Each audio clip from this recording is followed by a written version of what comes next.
नमस्कार मंडळी. भाऊ कदम हे मराठी मनोरंजन विश्वातील लोकप्रिय अभिनेते. भाऊ कदम यांनी गेली अनेक वर्ष नाटक, मालिका, सिनेमे आणि रियालिटी शोच्या माध्यमातून प्रेक्षकांना खळखळून हसवले. भाऊ यांनी एका नुकत्याच मुलाखतीत त्यांच्या आयुष्यातील वादग्रस्त घटनेचा उल्लेख केला. 2017 मध्ये भाऊ यांना एका मोठ्या वादाला तोंड द्यावं लागलं. घरी गणपती बसवल्याने भाऊ कदम यांना बौद्ध समाजाची तीव्र नाराजी पत्करावी लागली. अखेर इतक्या वर्षानंतर भाऊ यांनी याविषयी खुलासा केला.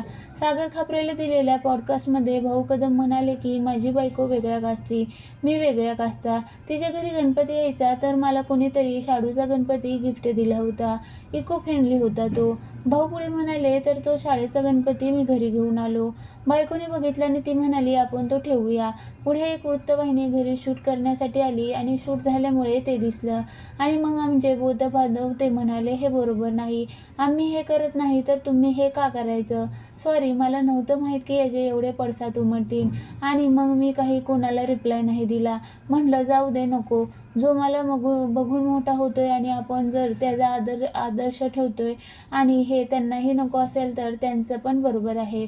तुम्हाला वाईट वाटतंय तर नको. मग मी आतापर्यंत नाही केलं ते, असा खुलासा भाऊ कदम यांनी केला.